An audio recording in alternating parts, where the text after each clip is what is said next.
Hello friend, નમસ્કાર. રક્ષાસ kitchen બાસ્કેટમાં આપનું સ્વાગત છે.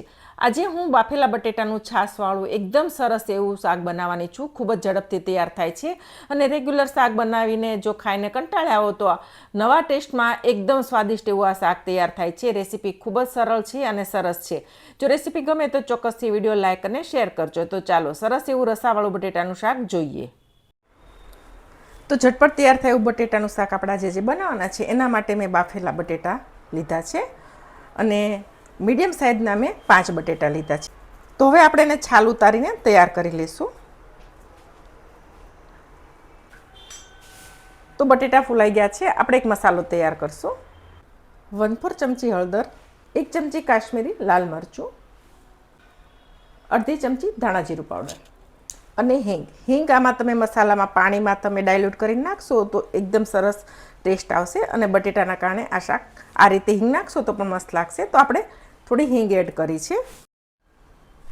તો આપણે મસાલાને ડાયલ્યુટ કરી નાખવાના છે એટલે થોડું પાણી એડ કરી દઈશું.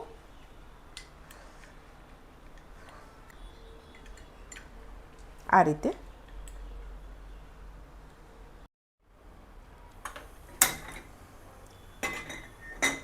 એક પેન લીધું, એમાં 1.5 ચમચી તેલ એડ કરશું અને તેલને થવા દઈશું. નાની ચમચી રાઈ, નાની ચમચી જીરું. ગેસની ફ્લેમ ધીમી કરી લઈશું અને પલાળેલો મસાલો એડ કરી દઈશું.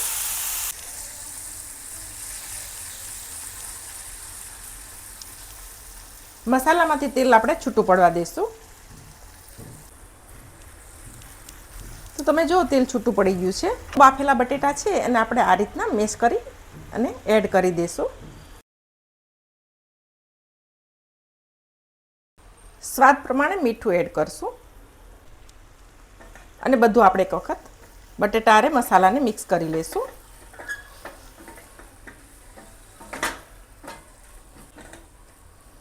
હવે આપણે છાશ નાખવાની છે, પરંતુ પહેલાં છાશ નહીં નાખીએ, એકદમ ગરમ છે એટલે 1 વાટકો અથવા તમે અડધો કપ જેટલું પાણી છે એ એડ કરું છું. ગેસની ફ્લેમ ફૂલ કરશું. રસામાં આપણે બટેટા એક વખત છૂટા કરી લઈશું.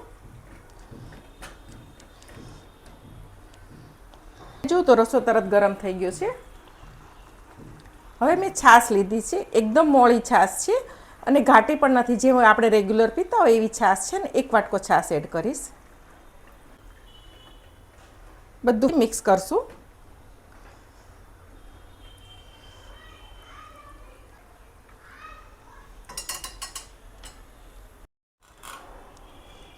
તો તમે જો રસો ઉકળે છો તો આપણે થોડી દાણા ભાજી એડ કરી દઈશું. 1 નાની ચમચી કસૂરી મેથી. હજી લાસ્ટમાં પણ આપણે એને એડ કરશું.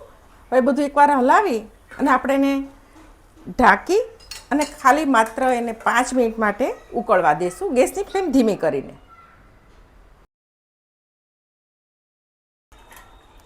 તો 5 મિનિટ થઈ ગઈ છે. ઢાંકણ ખોલી લઈશું. તો જુઓ, હજી આ શાક પડ્યું ઘાટું થશે. તો જો આ રીતે શાક સરસ તૈયાર થઈ ગયું છે. જેના ઘરમાં ખાંડ વગરના શાક બનતા હશે એના માટે આ શાક બેસ્ટ છે, પરંતુ છાશ આમાં મોળી જ વાપરવાની છે. રેગ્યુલર બટેટાના શાક કરતાં શાક અલગ લાગે છે અને જો તમારા ઘરમાં થોડી ખાંડવાળું ખવાતું તો તમે નાખશો તો પણ બેસ્ટ લાગે છે. તો ચોક્કસથી ટ્રાય કરવા જેવી આ રેસીપી છે. હજી લાસ્ટમાં આપણે ઉપરથી થોડી કસૂરી મેથી નાખશું. ચોક્કસથી ટ્રાય કરજો અને જો રેસીપી ગમી તો લાઈક અને શેર કરજો. તો આપણું એકદમ સરસ એવું છાશવાળું બટેટાનું શાક બનીને તૈયાર થઈ ગયું છે. તો આપણે સર્વિંગ બાઉલમાં લઈ લઈએ.